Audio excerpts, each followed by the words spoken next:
Hi friends, మీరు బాగున్నారా? నేను చాలా బాగున్నాను. పప్పు తోటకూర వండేసుకుందామండి. పక్కా కొలతలతో చూపించేస్తాను. చూడండి, చాలా టేస్టీ, సూపర్గా ఉంటుంది. హెల్త్కి చాలా మంచిది.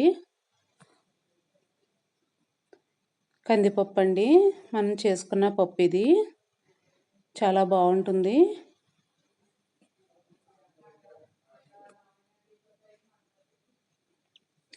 తోటకూర 2 కట్టలు తీసుకోండి. పచ్చిమిరకాయలు 4 తీసుకోండి. సన్నసీరకలు కోసేసుకోండి. ఒక గ్లాస్ కందిపప్పు అండి, ఇద్దరికి వస్తుంది ఫుల్గా. పొద్దున్న సాయంకాలం తీసేసుకుందాం. కుక్కర్లో పోసేసుకుందాం. ఒక గ్లాసు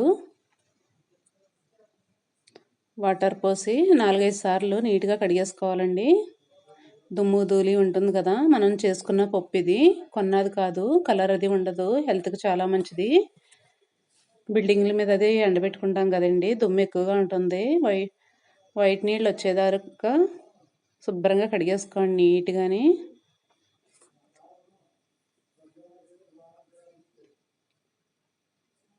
చూడండి, ఇలాగా 4-5 సార్లు కడుక్కోవాలి. ఒక గ్లాస్ పప్పుకి 3 గ్లాసులు వాటర్ పోసేసుకోండి. తోటకూరకి ఒక గ్లాసు ఎగస్ట్రా పోసుకోండి. మొత్తం 4 గ్లాసులు పోసేసుకోండి.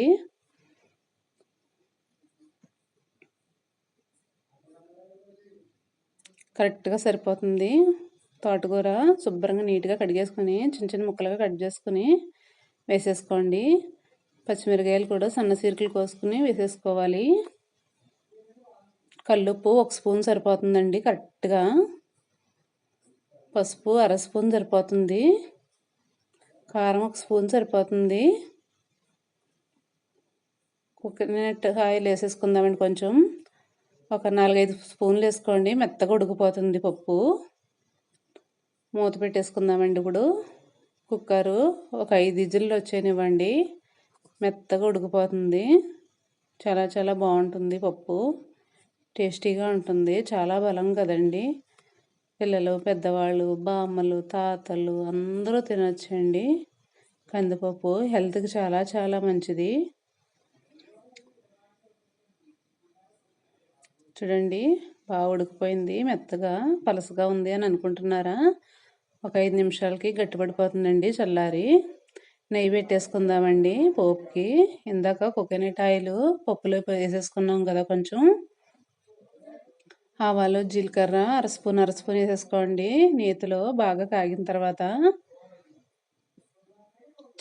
చెట్టు పట్టాయి కదండి. అప్పుడు జవారీ ఎల్లుల్లిపాయ ఒకటి బాగా దంచేసుకుని వేసేసుకోండి.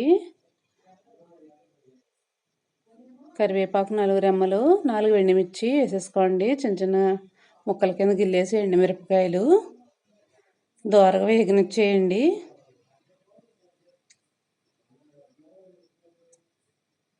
దోరగా వేగిన తర్వాత చింతపండు గుజ్జు వేసుకోండి.